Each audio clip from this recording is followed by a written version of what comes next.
Teman-teman di Tokoh Bali, Titiang Kadek Suambara saat ini bersama Teman lama, Bapak Semeton yang Rai, sudah Bapak Agung lama Dwi sekali, Payana. lama sekali. Luar biasa, luar biasa. Dulu ingat Ulu Angkep kan? Iya, Luangkep yang melahirkan MDA. MDA. Ya, luar biasa. Betul, kita ajak Pak Kadek waktu itu bikin temu wirase Temu wirase di 7 kecamatan di di Gianyar. Setiap temu wirase, bendesa-bendesa curhat tentang masalah-masalah bersama mereka. Ya. Kemudian dari 7 itu kita kompilasi. Ya. Akhirnya ada sekitar 7 persoalan bersama. Betul. Yang muncul di setiap desa adat yang disuarakan oleh bendesa. Ya.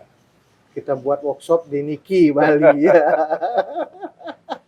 Yang dari saat itu sudah kagum sekali dengan Pak Agung hari ini, luar Itu biasa. satu pengalaman luar biasa ya. Mendampingi bendesa ya. Waktu itu ya. Belum ada program waktu itu ya. Khusus untuk bendesa adat. Belum. Saya kenal Pak Kadek ini luar biasa juga karena waktu anak-anak UGM, mahasiswa UGM bikin seminar di Universitas Warmadewa tentang kepemimpinan nasional yang hadir waktu itu Ide Bagus Sujana kalau tidak salah. Yang nanya salah satunya Pak Kadek, naik tangan, mengatasnamakan bendesa atau pengurus prajuru adat. Jadi waktu itu tertarik juga, ini anak muda kuliah di Warmadewa, kemudian bicara lantang tentang desa adat dan mewakili bendesa. Betul.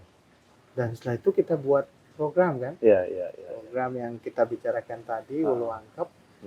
Kita ketemukan ini perwakilan bendesa 7 kecamatan itu untuk merumuskan. Ternyata ada 7 masalah pokok. Pura Swogino. Itu pertama. Kemudian soal pekraman, Kramo Tamiu, Kramo Ngempi, Kramo Nuwad gitu. Kedua, 3 ayah-ayahan desa. Keempat, tanah labur, tanah duit desa dan lain-lain. Kelima, hubungan desa dengan desa adat, desa dinas dan desa adat. Keenam, hubungan desa adat dengan investor. Dan itu semua bermanfaat sekarang. Dan itu kita bikin turunan diskusinya. Ya. Setiap item itu kita bikin. Pertemuan yang menarik antara desa dinas dengan desa adat, desa adat dengan investor. Kemudian juga kita bahas LPD loh. LPD ya, betul. Zaman itu kita bahas LPD. Dan sekarang memang LPD itu memberikan peran penting. Sokoguru sebenarnya ekonomi desa itu kan. Suku gurunya salah satunya penggeraknya LPD dari inisiasi dari Profesor Mantre. Ya, betul. Ini yang kira salah satu cara kita untuk mengelola warisan tradisi yang dimiliki leluhur kita yang disebut dengan desa adat, tapi dengan cara-cara baru. Ya, betul. Itu Pak Dek. Dan itu kita lakukan cukup menarik ya prosesnya ya. Ternyata bendesa itu ajak temu wirase cocok. Senang sekali karena mereka sefrekuensi, kemudian yang dibahas itu permasalahannya sama. Dan mereka menemukan solusi gitu. Ya, saya ingat waktu itu bendesa bilang begini, jangan kita kayak kembung-kembungan. Ditekan satu ketat, di sini ngembang. Ditekan satu ngembang yang lain. Jadi tidak ada yang disebut dengan Bali Mawacara. Yang ada kan desa Mawacara. Kemudian kita nggak punya Bali Mawacara. Nah itu forum itu bendesanya bisa mengerumuskan. Nah yang kira kita perlu forum-forum kayak gitu. Dari bawah nih. Penting sekali. Bottom up dari bawah. Sekarang kan lebih banyak top down loh Pak. Itu masalahnya instruksi, perintah, aturan gitu. Bendesa tidak punya kekuasaan. Tempat untuk menyampaikan pembicaraan yang seperti apa yang dia gelisahkan di masyarakat. Betul. Itu harus ada forum-forum gitu. Tetapi itu kan butuh keinginan yang kuat, modal juga yang kuat kan. Waktu itu konsistensi sih. Iya. Ya. Yang ini untuk Bali. Yang ingat waktu itu kan salah satu yang kita ingin bangun adalah Bali Mawacara. Ya. Ya. Kita sudah punya desa Mawacara dengan keragaman yang luar biasa. Betul. Desa Penaga, desa Bali Mula dengan keragaman harus kita hormati. Tapi kita perlu ada solusi terhadap persoalan bersama. Betul. Persoalan bersama artinya setiap desa adat akan mengalami hal yang sama. Itulah yang kemudian tugas kita di majelis, harusnya di institusi yang lebih menaungi ini untuk membicarakan persoalan bersama itu. Yang baru selesai di desa, ya urus itu Ben. Karena itu kan bukan persoalan bersama. Dan karena memang ada beberapa permasalahan yang bisa diselesaikan di desa adat. Memang ada itu. Bicara desa, selesai di desa, selesai. Tetapi ada masalah yang lintas. Betul. Itu yang peran itu yang dari perlu dimasuki. Sesuatu itu yang dibuat sesuatu yang kita harus kesepahaman, kesepakatan antar desa. Dulu kan kita lihat batas desa itu loh. Betul. Bikin riset tentang wates desa. Dan itu akhirnya kesepakatan itu. Harus kesepakatan. Semua kan, semua itu kesepakatan. Bagaimana tidak? Aweg kesepakatan, antar desa kesepakatan. Itu yang harus diikuti oleh semua. Istilah sekarang itu kan win-win solution itu kan. Itu. Ya seperti perbatasan sekarang di mana-mana digarang kan. Dulu bengang kan Dulu kan cara kita membangun desa itu kan pasti ada kuta negara seperti Ubud. Sisi-sisi semuanya itu bengang dah. Ya betul. Persawahan. Baru dia ketemu dengan lingkaran berikutnya dari desa Padang Tegal, desa penyandingnya yang lain. Bengang ini sekarang udah hilang, menjadi pemukiman, dan kemudian pemukiman itu saling seluk. Dia keramo di desa sebelah, tapi masuk di wewengkon dari sebuah desa adat itu sering terjadi. Dan itu yang menjadi permasalahan. Nih batas wilayahnya sampai mana? Karena ini soal otoriti, kewenangan, dan juga ada juga soal pemasukan dana, gitu. Sebenarnya. Itu. Di mana-mana uang masalahnya yang jadi ricu. Jadi uang dana suara, sangyang dana suara. Dana ini dah. Persoalan konflik yang kemudian awalnya itu harusnya selesai kemudian karena ada isu tentang uang itu. Jadi ini memang hab jagat hab jagat kita seperti itu. Pak Gung, ini puri apa namanya? Puri Kauhan. Kauhan. Kauhan itu berasal dari kata kauh. Kauh ya. Kauh itu artinya barat. Jadi puri yang berada di barat Catuspate. Catuspate Ubud ini. Ubud. Ini kan ada Puri Saren, Puri Agung Ubud. Itu bertepatan dengan Catuspate dan konsep Bali kan mandalanya begitu. Iya. Catuspate, ada puri, ada pasar, ada pura, ada wantilan, bencingah. Itu satu konsep puri di Bali semua begitu. Penataan kotanya begitu. Puri, pasar, pura, kemudian ada bencingah, wantilan. Nah di Catuspate itu ada konsep tapak darahnya yang di sebelah selatan biasanya puri selatan namanya Puri Kelodan. Puri Kelodan. Kalau di timur Puri Kanginan. Kanginan, Yang di barat Puri Kauhan. Disingkat Kawan akhirnya. Jadi Puri Kauhan menjadi Kawan. Di utara Puri Kaleran, Puri Kajanan. Kalau jadi Puri Saren itu apa itu? Puri di pusat. Saren jadi itu center pusat. Puri di Bali itu kan ada konsep Puri Agung. Biasanya didesain Sangga Mandala. Ada pembagian mandala 9. Dari Ancak Saji, Semanggen, kemudian ada Saren Kauh, Saren Kangin, kemudian ada Saren, ada Rangki. Yang di Jabo tuh Balai Dauh, Balai Dangin kan? Ya, kalau itu kan versi ringkasnya, versi kecil. Kalau ini mandala. Mandala. Mandala itu kalau kita masuk ke puri, biasanya Puri Ubud, atau Puri Gianyar, Puri Kelungkung, atau puri yang lain, masuk itu pasti ke pertama Ancak Saji. Ya, tempat-tempat. Dulu Ancak Saji adalah tempat untuk orang bertemu antara raja dengan prakanggo atau prakandel itu dan lain-lain itu di situ penangkilan biasanya. Ada tempat pegambuhan. Ada Bali Tegeh yang di atas itu di tinggi itu ancak saji. Setelah masuk ke dalam ada Semanggen. Semanggen itu tempat bagi persemayanan layon ketika meninggal, terutama yang sudah penglingsir. Di situ ditempatkan di Semanggen. Semanggen. Kemudian masuk lagi ke arah utara karena konsep puri itu pasti seperti gunung, giri. Kalau kita lihat puri Bali itu ada tempat yang disakralkan namanya Gunung Rate. Gunung Rate itu adalah Balai Daje, gedong gitu. Tapi bentuknya kayak mandel gitu loh, Pak. Mandel terasnya dua. Kemudian disebut Balai Daje atau disebut dengan Balai Betel atau Balai Gedong. Tetapi prinsip dasarnya seperti gunung. Dan itu adalah simbol di mana penglingsir biasanya. Berarti yang berdiam di sana, yang bisa tidur di sana itu penglingsir puri. Penglingsir puri disebut dengan Gedong Daje atau Gedong Baler atau Gedong Betel kalau dia tembus gitu. Dan itu pasti mande gitu. Gunung Rate namanya. Betul. Gunung tapi rata gitu. Nah, konsepsi Bali itu sangat mensakralkan ulu teben.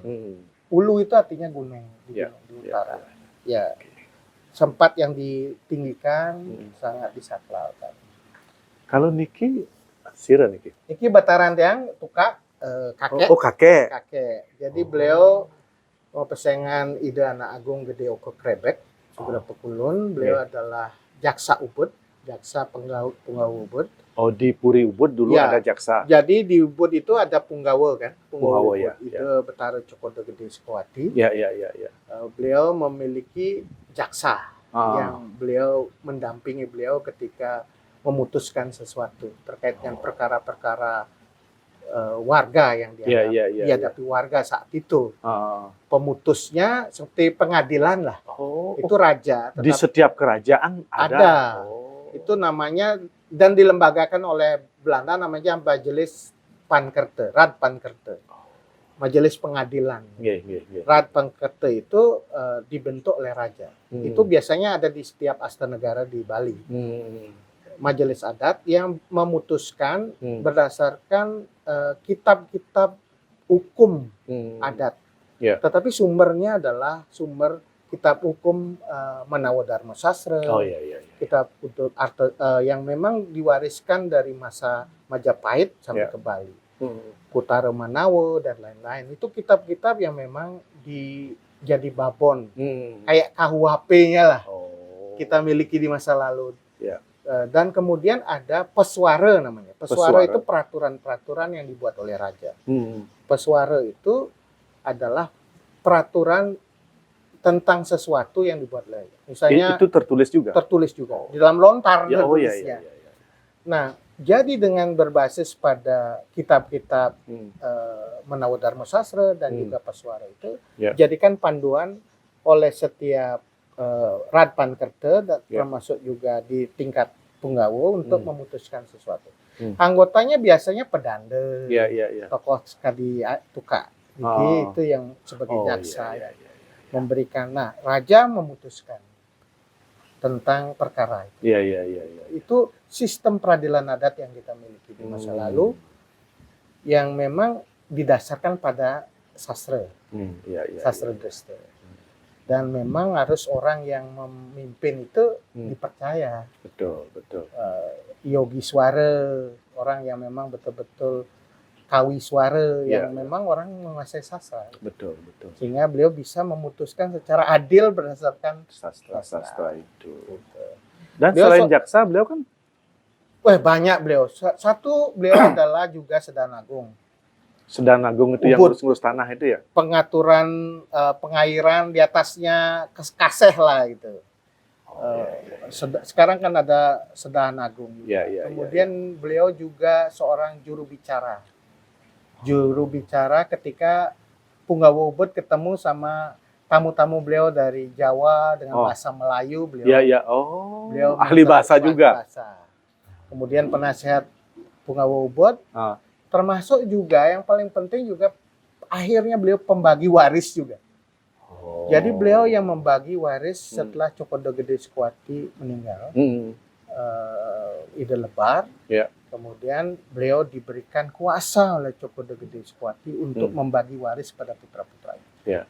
Dan itu dipelajari oleh Gede Penesa dulu, Mister Gede Penesa, tentang cara beliau membagi waris itu, dan mengikuti hukum adat di Bali. Dan itu sesuai sastra juga pembagiannya.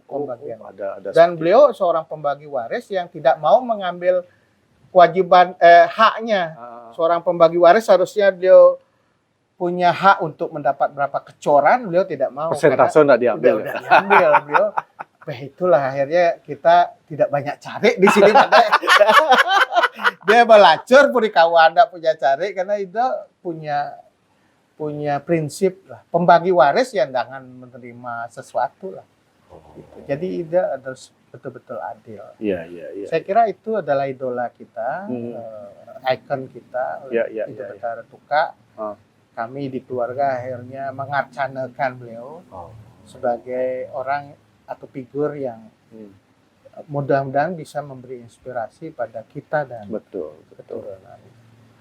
Berarti Pak Gung waktu beliau masih hidup masih bisa dekat? Udah bisa. Kak, papa saya yang sekarang umurnya 97 tahun masih kecil sudah ditinggal beliau ya. Berarti nggak pernah ketemu dengan kakek ini? Nggak pernah ketemu. Tapi papa aja anak beliau yang paling kecil ya.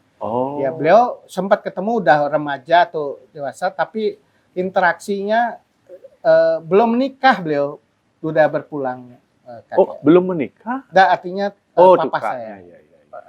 Bapak saya yang waktu beliau masih berinteraksi sempat berinteraksi dengan Tuka. Berarti yang Pak Gung paling kagumi dari beliau apa? Pertama, beliau adalah orang yang belajar terus-menerus. Dia seorang yang aus dengan pengetahuan. Di zaman beliau mengumpulkan banyak lontar. Kami di Purikawan Ubud diwarisi di tahun 60-an lontar. 60-an lontar? Ya, cakepan lontar.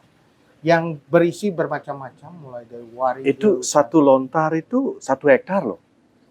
Kalau dibandingkan dengan harta ini. Luar biasa sebenarnya. Iya, betul. Warisan yang tak terhingga Betul. Jadi 60-an lontar dengan tema yang bermacam-macam. Berkait kediatmikan, bicara kaitan usade, bicara warige, berkaitan dengan tutur. Bermacam-macam. Dan beliau tidak hanya mewarisi lontar, tetapi beliau pernah di zamannya itu membuat katalog lontar. Katalog lontar Padruen, Griya, dan Puri di Ubud. Jadi beliau waktu itu mencatat kurang lebih lontar di Puri ini apa saja. Di Griya ini apa saja. Kemudian di tempat-tempat yang banyak menyimpan lontar apa saja. Sehingga beliau membuat satu sara pustaka, semacam katalog lontar-lontar yang dimiliki oleh Griya dan Puri di sekitar Ubud. Di zaman itu loh Pak. Sudah. Jadi beliau punya pemikiran, kalau saya butuh pengetahuan tentang ini, di sini ada. Kesini. Ini kan luar biasa zaman itu. Berarti itu sama dengan perpustakaan yang terpisah-pisah. Jadi tapi lontarnya ada di mana-mana, tapi beliau tahu bahwa lontar itu di situ. Tentang apa di situ. Itu sangat dibutuhkan sekarang. Itu namanya hub kan, database kan. Jadi kalau kita ingin bahwa lontar sesuatu yang ingin belajar tentang usado, kan macam-macam, usado lengis, usado rari, usado macam-macam. Kita harus dapat lontar ini di mana? Beliau tahu tempatnya. Nah itu menurut saya satu pemikiran yang luar biasa ya zaman itu ya. Kemudian yang kedua beliau visioner. Pengertian visioner itu beliau juga menginginkan anak-anaknya itu mendapatkan ilmu yang tidak beliau hanya dapatkan, tapi lebih dari itu. Anak beliau tertua, mempersaingkan Ida Betara Sugro Pekulun, anak Agung Ngurah Asti, itu disekolahkan pertama kali ke Probolinggo di Jawa. Itu tahun berapa itu? 1900 sekian lah awal itu. Gustu Bung Idang menyekolahkan dan punya niat menyekolahkan luar biasa. Anak di Probolinggo sekolah Pamong Praja. Namanya seperti camat itu ya? Offloading School ya. Oh. Nah, beliau adalah generasi awal. Setelah itu baru Ida Cokoda Rakeskuati, Presiden NIT sekolah di situ. Setelah berapa tahun setelah paman Jongwo ke sana, anak Agung Rasti sekolah di sana, Cokoda Rakeskuati menyusul. Itu artinya Cokoda Gede Sekuati sama sejalan dengan pemikiran kakek saya itu, supaya menyekolahkan anak juga ke pendidikan yang kita sebut ya pendidikan waktu itu Belanda kan. Tapi tentu dengan pendidikan baru itu beliau mendapatkan sesuatu pengetahuan. Betul. Nah, setelah pulang itu beliau jadi punggawa paman itu. Bahkan setelah punggawa beliau mantuk muda paman. Cokoda Rakeskuati yang setelah pulang dari pendidikan akhirnya beliau yang ikut di Poskrat. Kemudian ikut Sumpah Pemuda 1928. Kemudian terakhir beliau menjadi Presiden Negara Indonesia.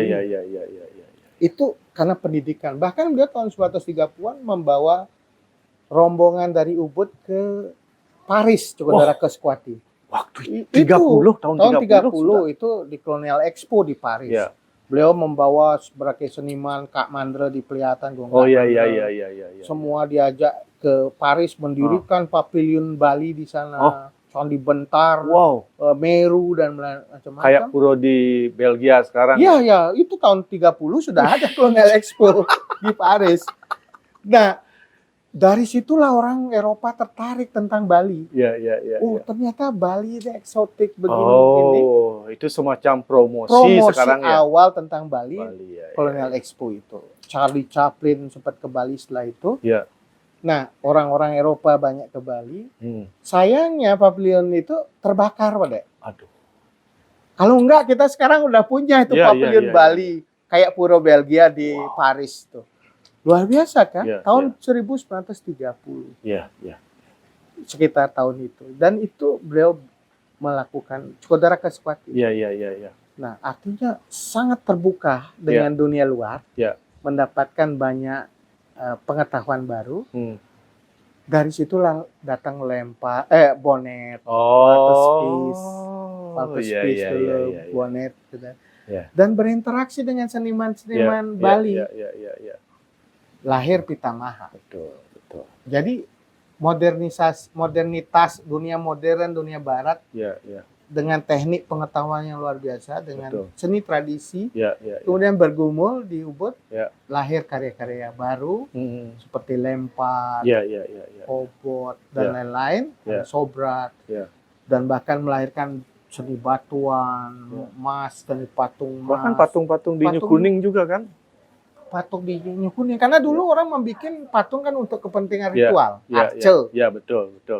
bikin rambut sedana, topeng untuk upacara saja. Tapi setelah itu kan ada proses belajar mengenai bagaimana anatomi dan lain-lain, dan itu kita dapat warisannya dari proses interaksi kita dengan global. Colonial Expo mulai di Paris, yang luar biasa menurut saya. Kemudian anak beliau siapa yang mengikuti langkah? Jadi beliau anak pertama beliau anak Agung Ngurah Asti, putra pertama itu akhirnya mantuk muda. Yang kedua ada dua lagi Jonggo Tiang, satu anak Agung Anomaster, beliau polisi.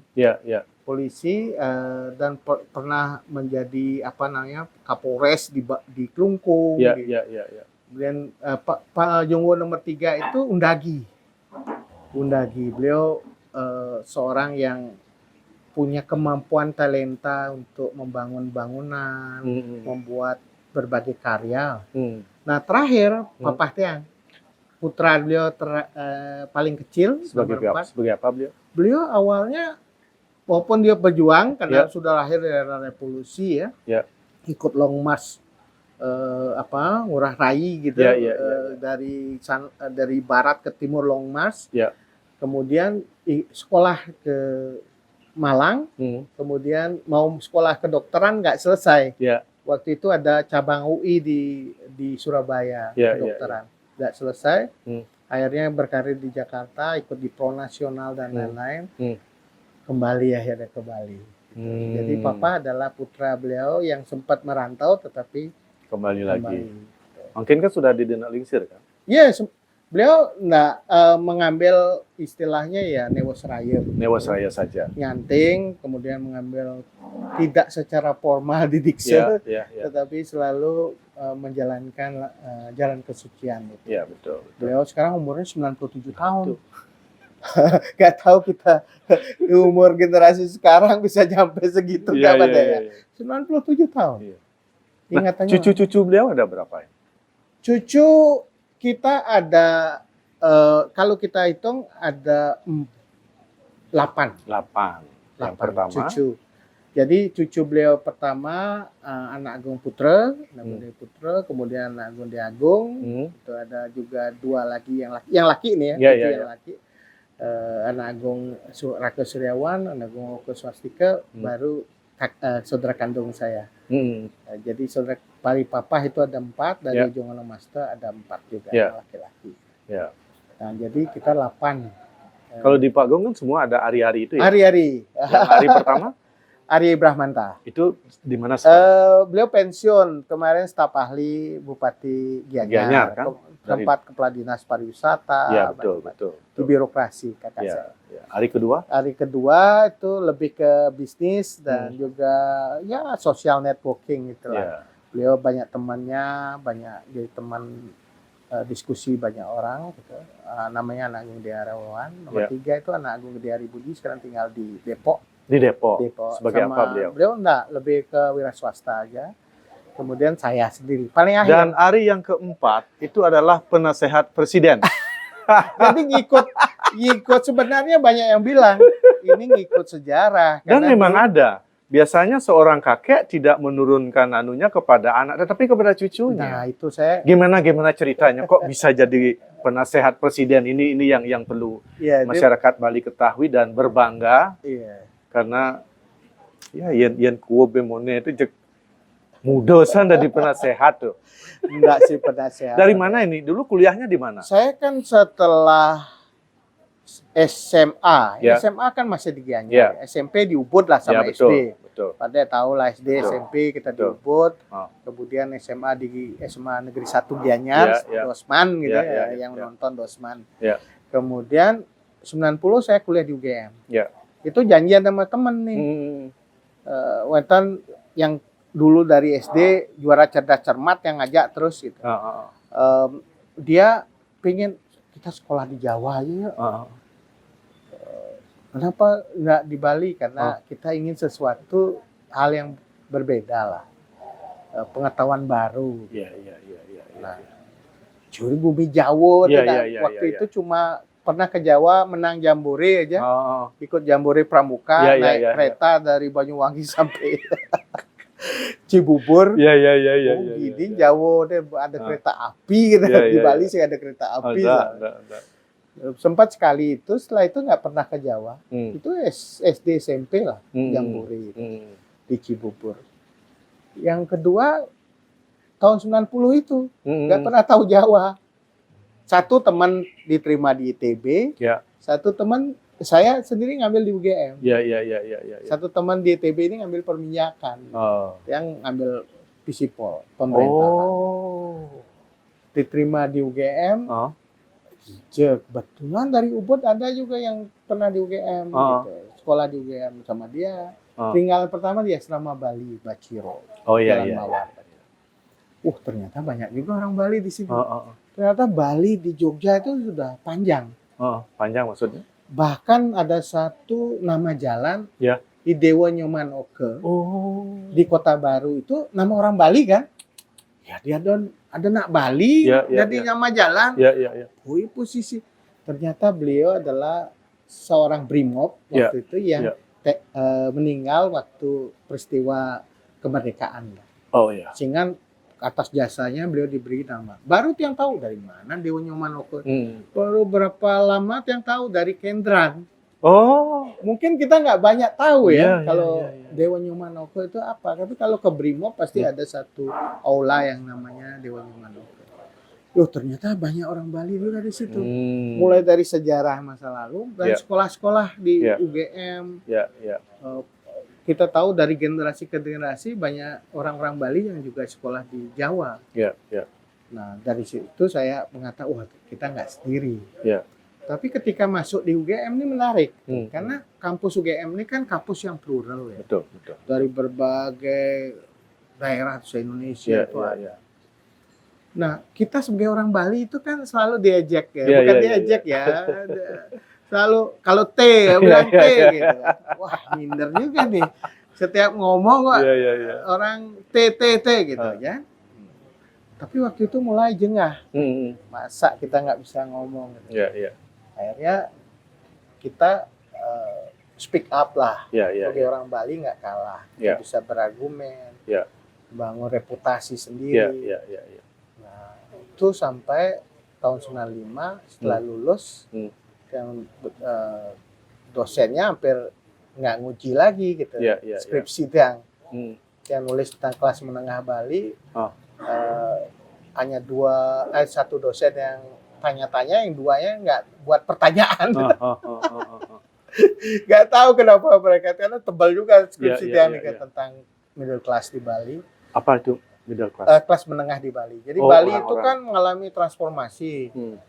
Lahir kelas menengah baru setelah ekonomi ini. Kelas menengah itu selalu dalam sejarah menjadi kelas pembaruan gitu. Secara ekonomi mereka mapan. Betul. Tidak tergantung pada yang lain. Sehingga membangun identiti sendiri. Digugu lah mereka. Gugu, kemudian juga nggak mau tunduk pada yang lain gitu kan. Nah, middle class di Bali terjadi seperti itu. Itu 95 selesai ujian skripsi, saya tawari jadi dosen. Jadi asisten dulu. Pak Afan Gapa, Profesor Afan Gapa. Oh iya, jadi dosen. Wah, ini sing tanpa tes. Ya oke. Berproses lah akhirnya kita mengabdikan jatah guru gitu. Tapi di guru di UGM kita bangga lah. Karena universitas terbesar nasional, kemudian punya reputasi, punya pengaruh, punya kredibilitas, punya kontribusi. Betul. Nah, proses itu juga tidak mudah karena kita harus juga membangun jengah juga betul. Sebagai orang Bali, apalagi Purikawan di UGM, setidaknya harus kita bangun satu yang memperkuat diri sendiri. Betul.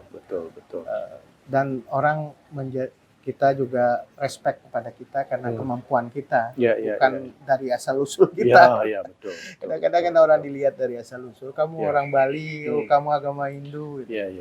Nah itu struggle, perjuangan. Dan Tiang ingin membuktikan bahwa kita tidak. Prestasi yang diraih jadi dosen di sana apa kan? Enggak, kita ingin tidak hanya di kelas. Tiang waktu itu justru satu NGO. Betul. IRE itu Research Empowerment. Akhirnya sama Pak Kadek bikin kita di Bali. Jadi bahwa kita punya berpengetahuan itu tidak hanya untuk diri sendiri. Dan cara Bali pang maguno bermanfaat bagi nusa dan bangsa gitulah. Maguno dusun ini penting banget. Karena kalau ilmu tanpa guna itu nggak ada. Jadi kita ingin apa yang kita dapatkan di kampus ini berguna, betul, bermanfaat. Kalau di Jawa ternyata ada Pak Kadek, namanya Maguno, oh, Migunani. Oh, Migunani. Migunani tumraping lian, berguna bagi orang lain. Oh. Yang hidup Randa Made Sideman dulu hidup Betara, Maguna Dusun. Iya. Setelah raga nyasre, paraga nyasre.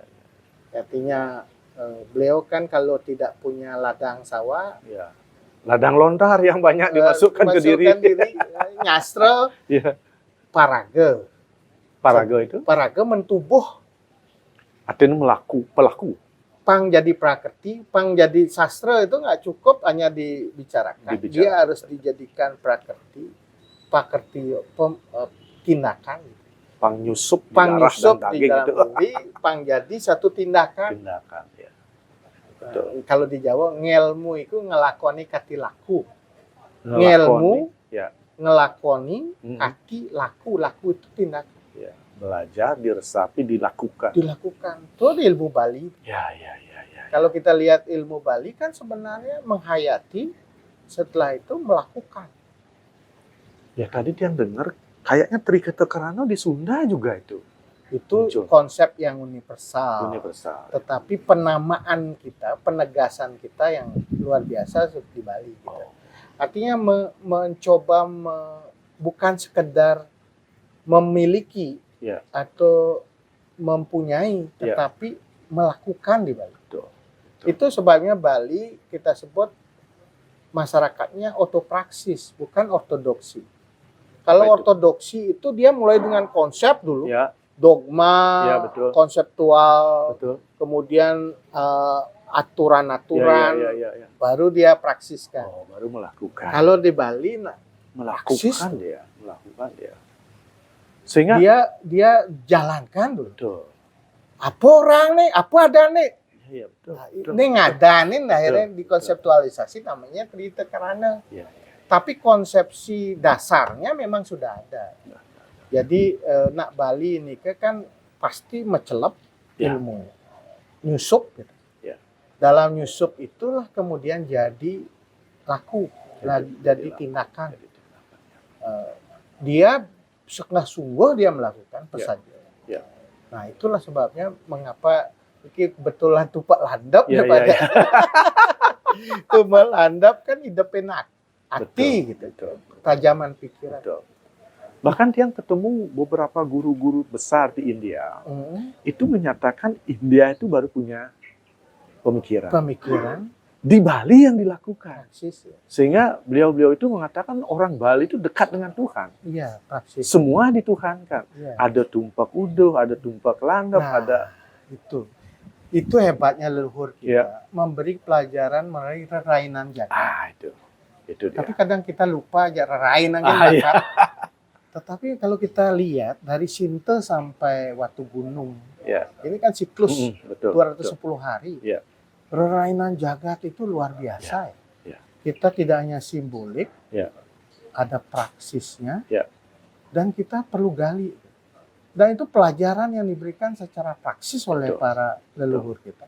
Misalnya sekarang, rentetan dari landap ini kan mulai dengan Watu Gunung, runtuh dulu. Dedik Kliwon Watu Gunung. Baru sampai dia ke Saraswati, Sang Hyang Aji. Tapi dari Watu Gunung runtuh ke Saraswati, ada Sandang Wangke, ada Budo Urip, ada Tanah Tegang, ada Pengeradanan, kemudian Saniscara Humanis Watu Gunung, ada Banyu Pinara, Somoribak, gitu. Kemudian sampai Pagar Wesi, itu semua pelajaran. Watu Gunung runtuh raga sing dari sombong. Maupun sakti itu Watu Gunungnya.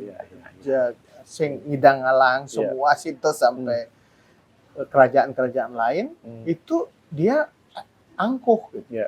Bahkan ingin mengawini ibunya gitu, Sinta. Betul. Nah, itu cerita yang luar biasa.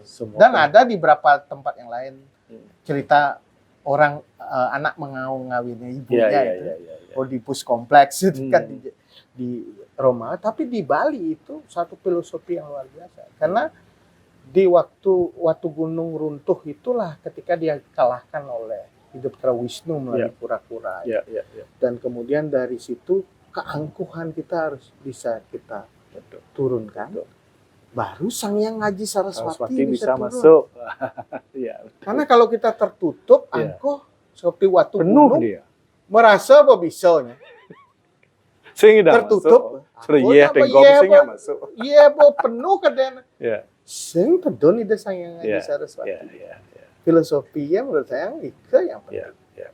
Dari situlah kita bisa mandi pengetahuan. Nah, mandi pengetahuan Banyu Pinaruh itu. Setelah itu baru kita akan dapatkan Somoriba, sumur yang tidak pernah habis. Sabuk Mas, Pagar Wesi. Kita punya benteng. Nah, tapi masuk ke landap, kita harus juga punya ketajaman pikiran. Dalam ketajaman pikiran itu itulah pentingnya Wiyaweka. Ya. Wiyaweka itu bisa memisahkan mana yang betul, salah. Ya. Itu harus bisa. Betul. Karena tangga dari pengetahuan Bali itu Wiyaweka bijaksana. Ya. Bukan hanya nawang gitu. Lain nawang lah. Ya. Kemudian patut dadi sing. Ya. Nawang bisa melakukan. Ya. Dadi. Ya. Pantas sing keton. Betul. Kemudian pangus sing. Ya. Pesaja. Ya. Oh, coba Bali itu. Ya. Nawang. Ya. Dadi. Nawang belum tentu bisa ya.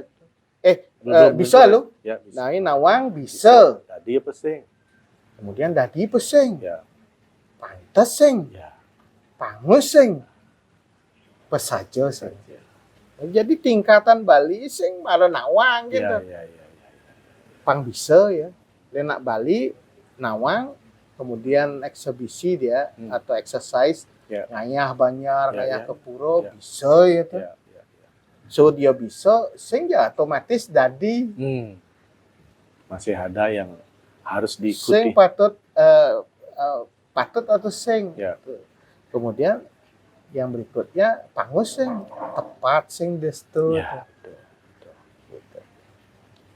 Kemudian baru kita bisa pesajo. Ya. Jadi ukuran-ukuran Bali ini ngelah gitu loh Pak Dek. Satu tadi yang mengatakan raga harus berani menutup ego kita. Kayak cerita Linggo itu Pak Dek. Ya. Utara Siwo, Ya. Maparagan Linggo. Ya. Wisnu kalau ngetut dan yang jadi ke bawah jadi babi hutan, senenggi sing tepuk-tepuk. Samudra tanpa tepi. Ya. Begitu Brahmo dari Paksi Meneang gitu, sing mesti tepuk-tepuk. Jabatas pengetahuan nih, para widya di jabatas. Sing bakat Segara tanpa tepi. Oleh karena itu nggak boleh sombong dan benawang, dah nggak pada tutuan aja harus bisa terbuka. Nah, ini yang kerapkan ketika ke UGM ya kita harus belajar lah, memperbanyak ilmu, pengalaman dan setelah berapa tahun jadi dosen di sana, menjadi penasehat presiden.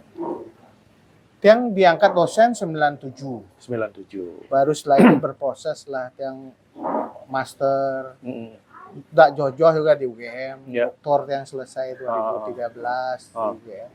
Setelah itu mulai yang mengatakan selain ke NGO tadi Maguno itu. Jadi malah loncat-loncat Maguno itu. Yang juga menulis di media. Oh iya betul di Bali Post dulu kan paling top dulu kan. Jadi lenaga sing lah harta untuk punya. Ya. Tulisan, pemikiran yang punya. Kita konsep nih menyumbangkan sharing gitu. Berbagi dengan pemikiran, pengetahuan lagi dengan tulisan kemudian jadi. Dan kalau dulu di Bali Post kalau Pak Gong Ari ngomong tuh siap benar ada masalah diomongkan selesai nanti ngelah nak kene terbuka jadinya. Ya upaya membangun satu perspektif yang lebih holistik. Pantan raga milu jak buat dikeruh itu pangraga jernih termasuk gitu. Pemecah masalah. Jadi kadang-kadang kan ruwet karena keriuhan betul. Dan bawa putak kayak wah lah. Nah itu modal yang di Pak Dek. Satu di NGO pengalaman cukup banyak. Termasuk advokasi masyarakat adat. Nyai MDA lah. Ini pendiri MDA. Pendiri artinya perintis. Waktu itu pertama yang kita ajak adalah almarhum Ide Swargi, Ide Saponewato, anak agung Gede Putra, mantan Bupati Gianyar, Bendeso Pejeng, Pulau Besukan Bendeso. Bendeso Pejeng, mantan Bupati Gianyar dan Bangli. Betul. Jadi Bendeso Pejeng. Itu yang kita ajak. Dan itu menjadi Bendesa Agung pertama. Itu kita dan beliau memang punya power pada saat itu. Pejeng. yang waktu itu juga kita menganggap bahwa ini bisa diajak diskusi para bendesa. Dan Pak Gong Hari juga doang tuh memecah masalah sat. Bengong yang bendesa. Karena kita ilmunya tuh tidak hanya di kampus, tapi kita juga di dunia aktivis sosial. Yang tak bisa-pisahkan, kedua-duanya harus apa kita dapatkan di dunia sosial. Nah, setelah menulis itu menulis aktivis sosial sama dosen. Itu 3 hal yang jadikan modal waktu itu. Ternyata juga banyak yang dengar banyak yang minta untuk memberikan pertimbangan. Waktu itu ada tim 11 namanya. Dibentuk oleh Bu Mega gitu. 2012, 2013 gitu, untuk memberikan pertimbangan nasihat kepada beliau. Ada 11 orang artinya. Sebenarnya jumlah sing 11, tapi gitu. disebut T11 pangkren jumlahnya bede jak jelek ada 11 tumpang 11 gitu. Tegah lah itu. Tapi dan apa saja yang diberikan masukan-masukan? Banyak waktu itu. Kadang kita waktu itu yang terpakai lah dan memberikan manfaat. Kita berteman dengan partai waktu. Semua partai. Iya, waktu itu dengan semua partai, khususnya dengan PDIP karena alergi ya partai waktu itu. Jangan karena partai itu penting dalam demokrasi dan kita harus jadikan teman untuk sharing gitu. Ya, waktu itu banyak saran yang diberikan termasuk soal presiden, calon presiden. Itu. Apa yang jadi konsepsi penting yang harus disumbangkan untuk negara ini ke depan setelah SBY waktu itu. Kita mulai dengan ide Trisakti-nya Bung Karno waktu itu. Trisakti itu bagus sekali dan visioner. Dan setelah itu baru berproses. Lahir konsepsi nawacita itu. Dari sini itu keluarnya. Nawa itu kan 9. Iya, betul. Nawa Sango kita di Bali. Cita itu cita-cita. 9 cita-cita. Itu karena yang terinspirasi juga pidato Nawaksaranya Bung Karno. Bung Karno kan membuat magic number gitu. Selalu Trisakti 3. Kemudian Nawaksara 9 aksara. Magic numbernya kita pakai. Akhirnya 9. 9 angka yang bagus, luar biasa. Tinggi itu ya. Nawacita itu, konsepsi itu yang kita buat. Akhirnya Pak Presiden Jokowi jadi calon, kan? Dari PDI Perjuangan itu berproses. Setelah itu yang terpilih beliau bulan Oktober 2014, Desember jadi staf khusus Menseknek dulu. Staf khusus karena Pak Jokowi tidak mengangkat. Yang mewakili bicara? Enggak, belum itu. Jadi semacam baru stafnya saja. Think tanknya Menseknek ya. Menseknek atau beliau waktu itu tidak memangkat staf khusus presiden. Baru Agustus September 2015 yang jadi staf khususnya Pak Jokowi. Sampai 2024 pada ini 10 tahun lah, hampir 10 tahun. Tugas dari staf khusus itu apa saja? Nah, Tiang waktu itu bertugas selain tadi pemikiran yang kita miliki, tugas utama Tiang menyiapkan bahan-bahan untuk presiden. Termasuk pidato, arahan, dong dini sumber itu. Ya, mudah-mudahan Pak Jokowi bisa mendapatkan sesuatu dari pemikiran-pemikiran itu. Karena waktu itu arahan presiden kan banyak sekali kegiatannya. Pidato pasti. Memimpin rapat pasti butuh arahan. Kemudian ketika beliau menerima tamu, butuh butir bicara. Apa kalau ngomong ya tamu itu ketika ke masyarakat, berusukan gitu, ada hal-hal yang perlu diambil ke media, kita siapkan. Jadi semacam think tank lah dapur untuk menyiapkan bahan-bahan untuk presiden. Nah, itu sudah kita jalankan sejak 2014 itu. Proses itu. Nah, 10 tahun dunia yang sebenarnya tidak terlalu asing lah karena itu konseptual. Betul. Kayak kerja kita melakukan riset, apa sih aspirasi dari kementerian. Kalau dulu di di kelas kan kita bicara soal iya. dengan mahasiswa, apa Menggali, aspirasi, pemikiran. menggali. Ya, sekarang kan lembaga nih pemerintahan. Jadi apa yang menjadi pikiran dari pemerintahan, apa menjadi pikiran Pak Jokowi, itu jadi satu yang kita ramu dalam satu. Dan hal itu sudah biasa dilakukan waktu di kampus dan ini tinggal beda. Ya, cuman kalau di kampus kan makin panjang makin bagus lah. Iya. Kata-katanya susah-susah lah dipakai bahasa Inggris, istilah, rujukan akademiknya, footnote-nya. Kan kita harus di kampus kan itu citizen-nya, kutipan. Dan kalau di pemerintahan Pak Jokowi kan orangnya simple. Betul. Jadi beliau adalah figur yang minim kata-kata gitu. Iya. Tetapi beliau lebih orientasinya pada aksi, tindakan. Menurut yang bagus juga. Karena waktu itu kan kontras dengan Pak SBY, banyak kata-kata, tindakannya tindakan. Jadi Pak Jokowi itu minim kata-kata, tindakannya. Kalau beliau menyampaikan pidato itu pointersnya pendek. Pesannya tidak lebih dari 5. Pesannya udah mudah ditangkap. Karena beliau tahu bahwa yang menerima pesan itu kan tidak semuanya bisa sama lah levelnya. Tidak semua intelektual kelas menengah yang ngerti. Ada juga masyarakat bawah yang perlu beliau sampaikan pesan itu supaya terjangkau. Sehingga beliau ketika menyampaikan pidato arahan itu kan simpel bahasa. Betul. Satu simpel, menggunakan diksi-diksi yang mudah dipahami, tidak memakai kata-kata Inggris gitu, tapi kata-kata yang mudah dipahami, sederhana, maksudnya dipahami gitu. Yang kedua juga seringkali repetisi, pengulangan, supaya orang masuk dalam pikiran, masuk dalam bawah sadar. Kalau simple, sederhana. Ketiga tentu dengan engage berinteraksi. Jadi ketika Pak Jokowi kalau pidato mungkin seperempat jam aja pidato, tapi dia manggil orang untuk diajak dialog kan. Dan itu nggak dipilih, siapa aja nunjuk tangan tuh disuruh maju, dan itu suasananya jadi jarak dengan pemimpin itu nggak jauh kan. Ben ketemu di samping presiden. Disitulah cara interaksi. Yang penting sebenarnya pemimpin itu tidak harus hanya didatangi, tetapi juga berinteraksi dengan bahasa-bahasa komunikasi interaktif. Yang tentu kemudian orang, ini adalah salah satu cara berkomunikasi yang baik dan mudah dipahami. Nah itu pengalaman Tiang sendiri belajar dari Pak Jokowi.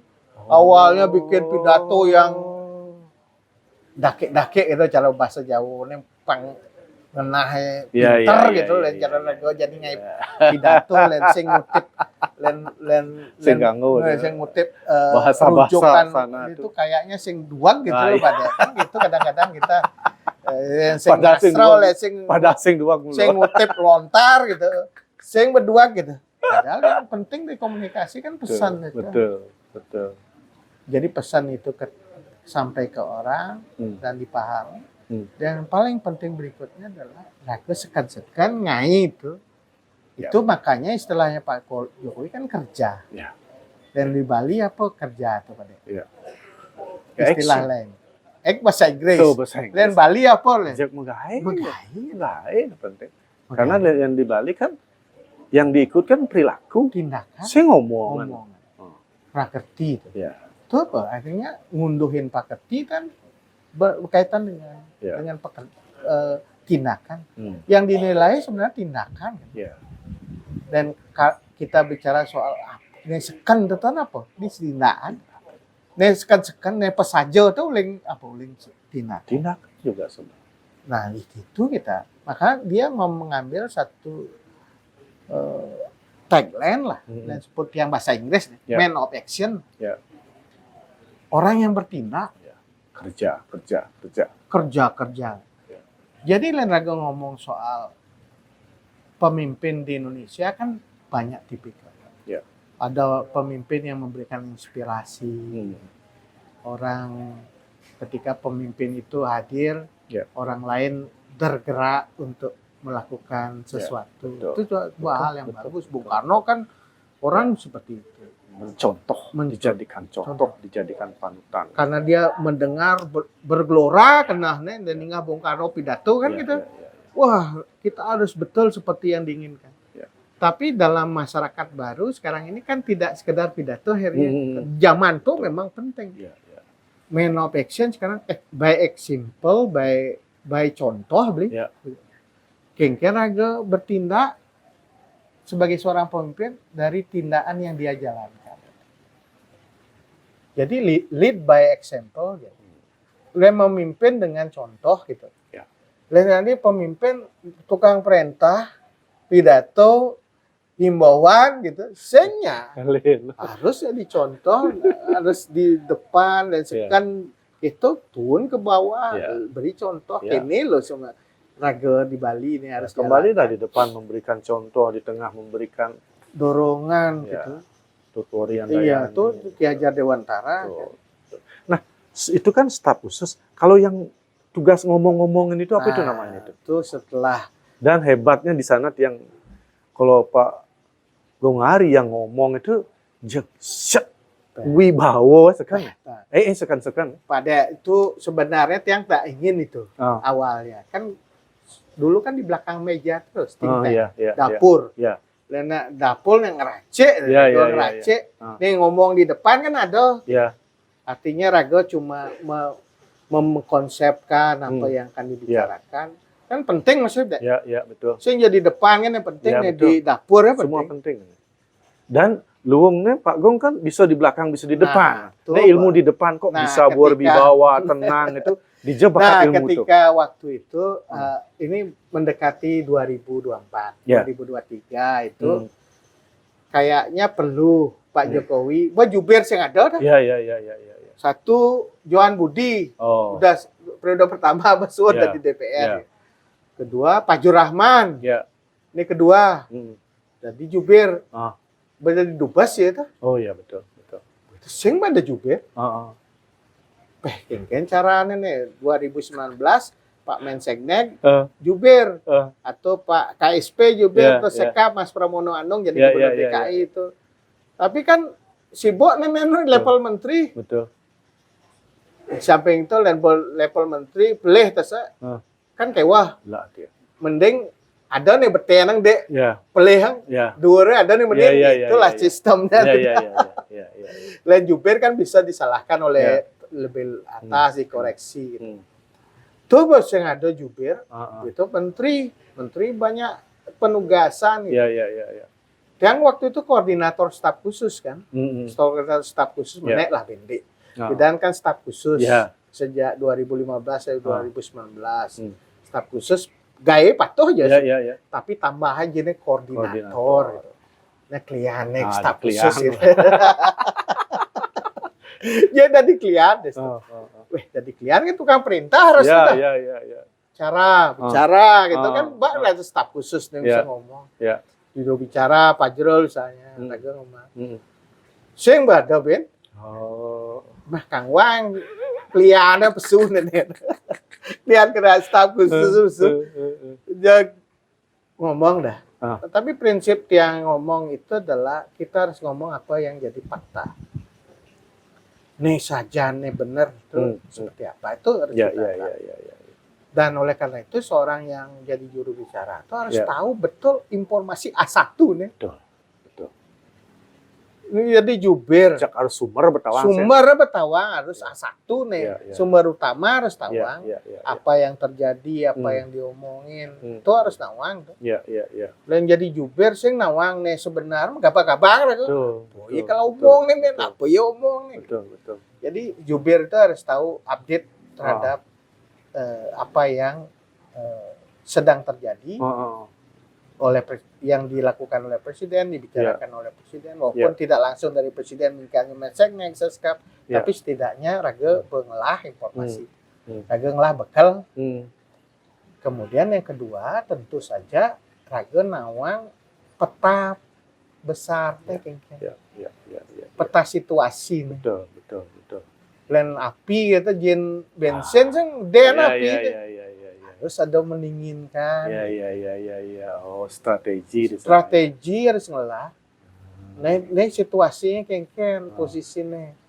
Apa yang harus raga lakukan supaya supaya sing gawatin gumi. Termasuk pengalihan-pengalihan itu ya? Iya, kan sing pengalihan. Sebenarnya kan menjelaskan. Menjelaskan. Ya. Memang kesannya akhirnya normatif, tapi itu penting pangdingin nah. Situasi politik tahun menjelang 2014 itu kan panas. Raga harus bisa mendinginkan, ngingetin tentang apa yang kita ingin capai gitu. Ini udah 10 tahun nak bebak Raga ngelakukan, udah liane Raga. Iya, betul. Itu ada edukasi Mas. Iya. Jadi peta situasi Raga tahu, Raga bisa memberikan penjelasan, tidak hanya penjelasan, edukasi. Nah, ini kita bisa menjadi juru bicara yang tidak memanaskan situasi gitu. Tapi mendinginkan, membuat orang berangkul. Misalnya, udah sing ketemu presiden ya si A, wah ketemu tuh kan terus harus silaturahmi. Itu harus memang harapan, peluang untuk betul. Do tutup hari ini presiden nggak bisa ketemu si A gitu, sing gitu. Raga harus memberi presiden terus terbuka untuk berkomunikasi dengan siapa saja tokoh-tokoh bangsa untuk kebaikan bangsa. Itu yang abo kebolaku ke kebaikan bangsa. Kan lagi tujuannya itu. Pangseng justru dengannya keruh. Sing ya bakal. Ini benar-benar kalau Pak Go ngomong tuh shit. Tapi sing ya masih pada nesing deman cerah.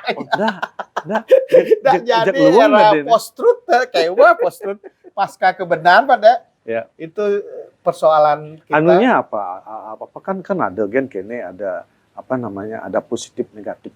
Raga di posisi itu. Nah, sekarang kita berada di era post-truth. Post-truth sederhananya pasca kebenaran. Yang kita sebut kebenaran itu nggak jelas lagi karena dia bisa dibuat sebuah upaya tertentu yang sebenarnya artifisial, yang sebenarnya virtual, tetapi disebut benar. Nah, itu melalui virtual reality, algoritma, melalui Internet of Things, melalui berbagai bentuk. Sekarang dunia digital itu kan Pak Dek sekarang ngomong seolah-olah Pak Dek tubuhnya dengan virtual ngomongnya diisi. Pak Dek misalnya harusnya ngomong tentang yoga, ketawa, bagaimana membangun hati segala macam. Isinya lain. Mari kita bakar gitu. Bisa tuh di dalam dunia digital sekarang ini. Hoax. Namanya deep fakes. Di mana orang dilakukan manipulasi. Informasi supaya orang mendapatkan informasi yang nggak benar, disinformasi, misinformasi melalui deepfake. Banyak korbannya Pak. Bukannya kita tapi tokoh-tokoh Sri Mulyani kita. Deepfake gitu. Nah itu semakin mudah karena viral itu melalui sebuah manipulasi digital disebarkan. Masuk ke ruang-ruang personal, orang tidak melakukan proses wiweka. Tidak disaring. Sing melakukan penyaringan, sing lah wiweka. Necen benah, necen informasi itu tidak di cross check, diterima sebagai kebenaran, diklik, clickbait namanya, diambil beritanya, disebarkan. Dan itu dianggap sebagai kebenaran. Nah itu disebut dengan post-truth. Ne benah itu kan sing tahu. Nah itu yang kita harus hati-hati sekarang. Proses deepfake, hoax, dan juga digunakan tidak hanya untuk kepentingan manipulasi marketing, tetapi juga manipulasi black campaigns, kampanye hitam gitu, yang membunuh karakter. Itu gampang sekali membunuh karakter.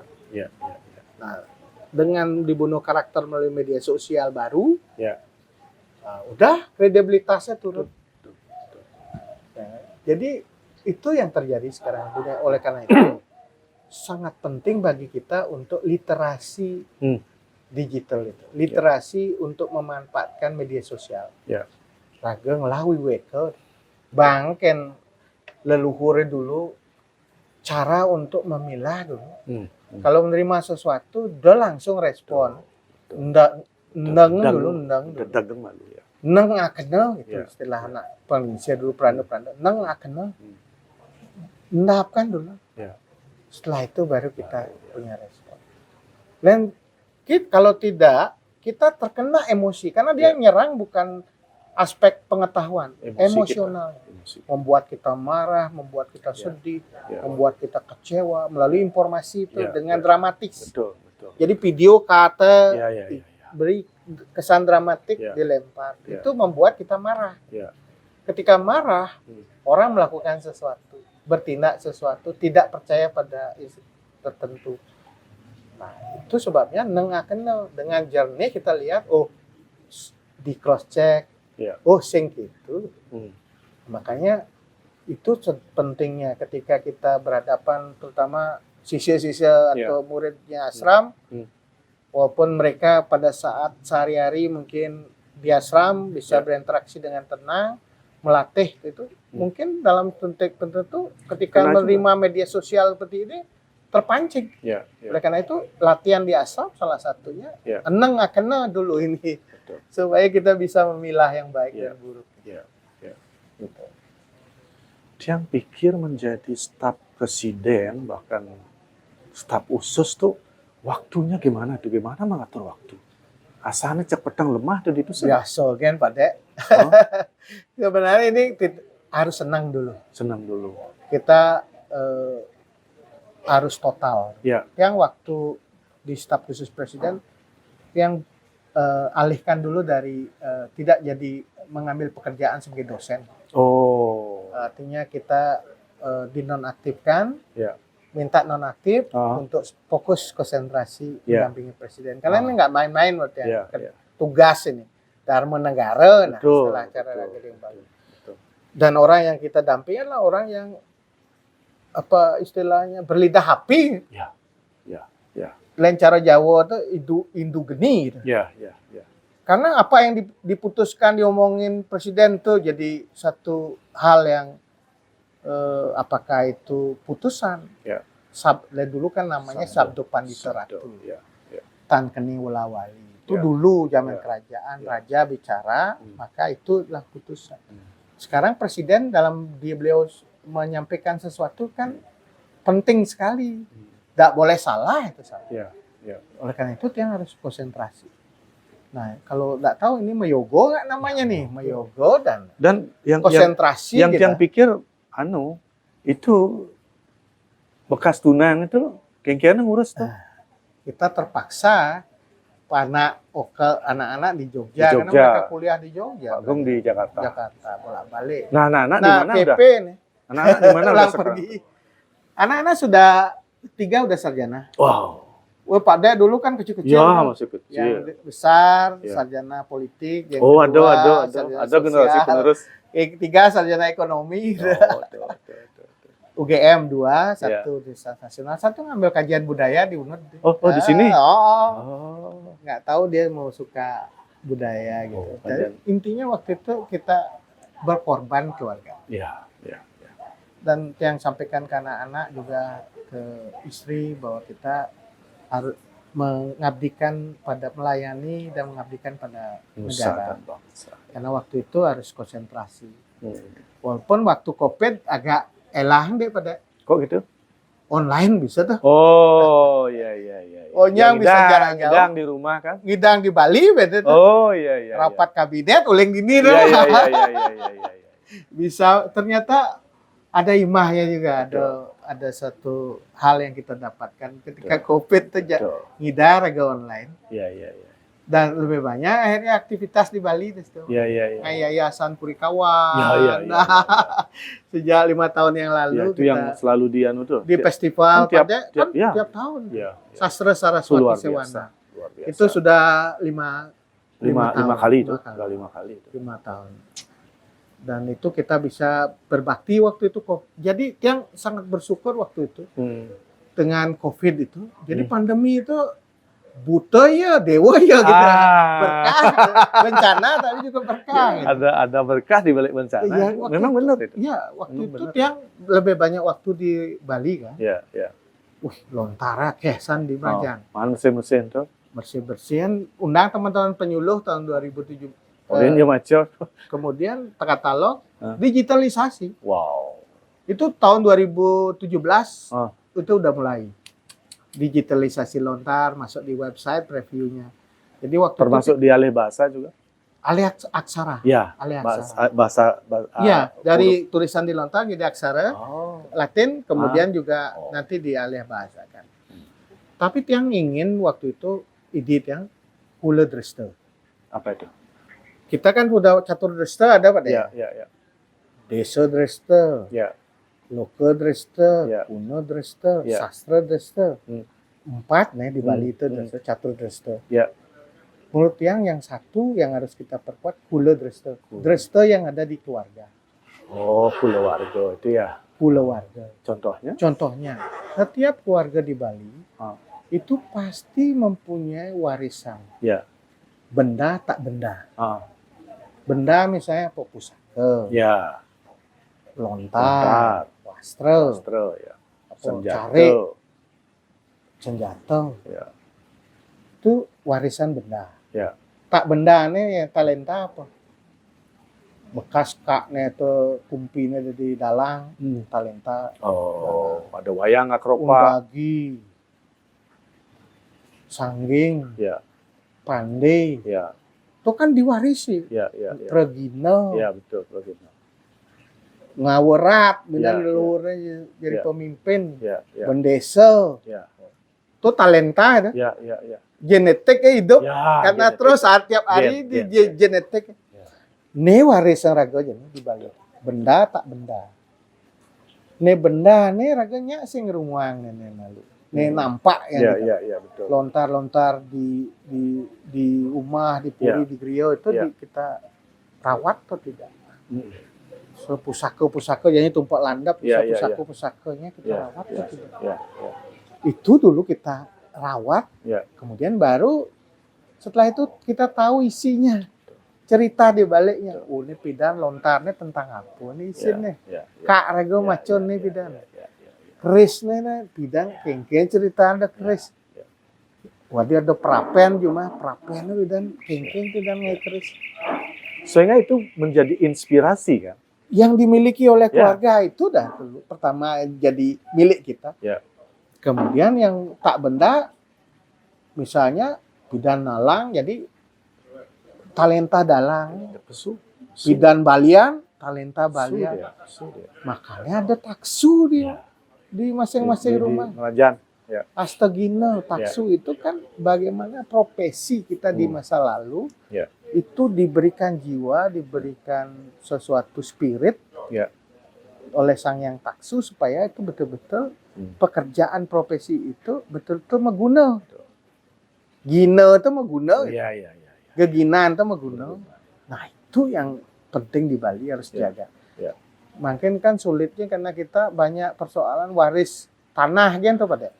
Udah ngarep, udah kecoran, yang lah balik dajo, balik dau, di depan arso penyemen lah, restoran, telajak nih, jenek bagi kuda, duit tengah, tuh ribet ya gitu. Nah, sing ngitung dua anak lingser nilaian gitu. Makanya dari situ yang pikir 2017, kemudian si raga ngai gerakan supaya keluarga-keluarga di Bali itu ngelingan betul. Apa yang dimiliki oleh masing-masing keluarga nih. Dan itu kemudian kita beri nama Sastra Saraswati Sewana.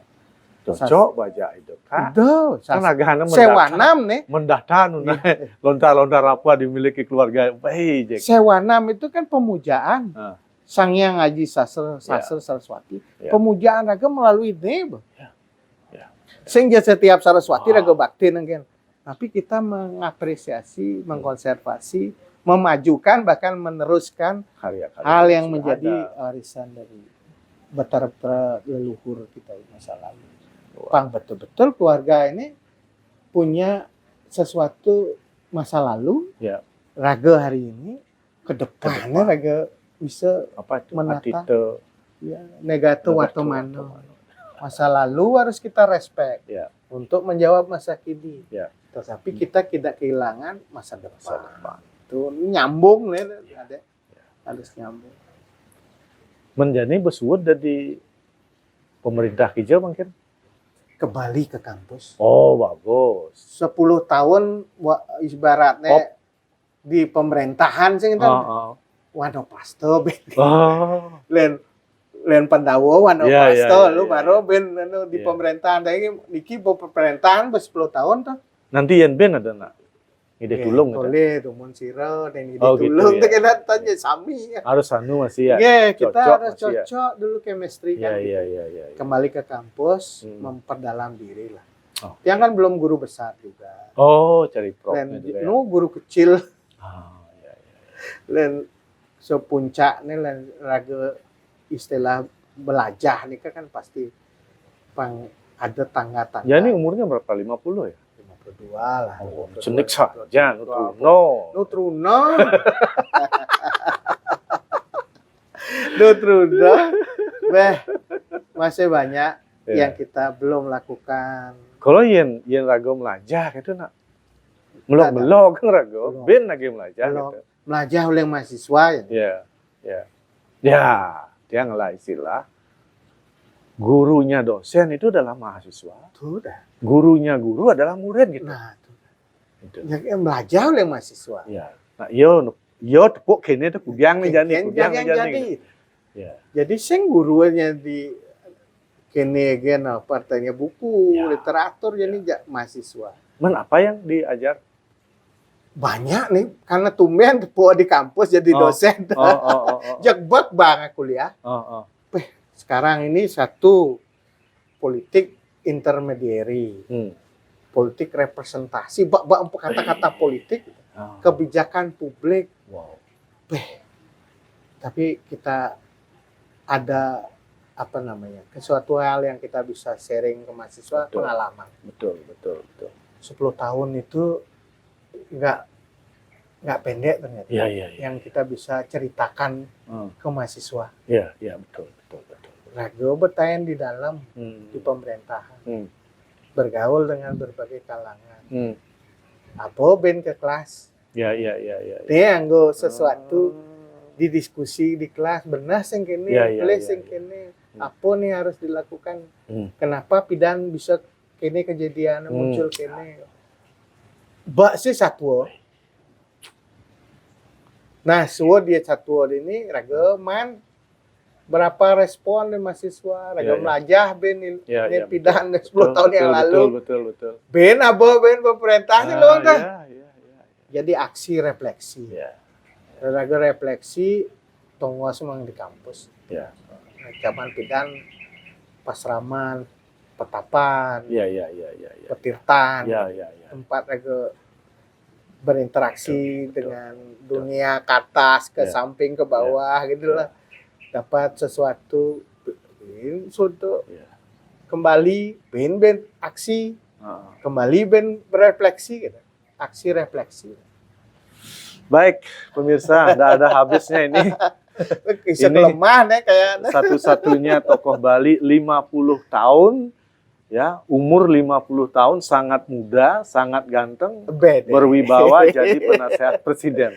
Ya, lain kali Tiang akan mampir lagi untuk membahas Swambarat yang mengikuti banyak hal yang dilakukan dan yang sangat apresiasi atas apa yang dikerjakan, dan beliau adalah orang konsisten. Ingat Bali Hati dulu. Betul. Taman Hati. Ya. Tonen ada nak mikir anak-anak sekolah. Yatim piatu juga. Mengetuk kan itu berarti beragama, itu agama bakti kan, harus melakukan sesuatu bagi orang lain kan. Luar biasa tuh. Dan itu sebabnya mengapa beliau adalah satu-satunya kita rekrut dari kalangan bendeso dan juga pemerhati sosial, aktivis sosial untuk ikut advokasi IRE kayak IRE waktu itu. Institut Riset Hulu Angkap kan. Tapi nyambung loh ini.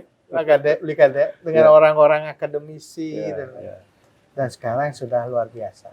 Banyak muridnya di mana-mana dan punya kontribusi dan pengaruh ke orang lain, inspirasi ke orang lain untuk bertergerak juga. Dan yang kira karena mental health ini masalah di Bali, kesehatan mental, dan Likade Swambara adalah salah satu yang berkontribusi besar terhadap kesehatan jiwa Ya. manusia baik. Oke. Matur Sukses suwun. Om Santi. Om Santi.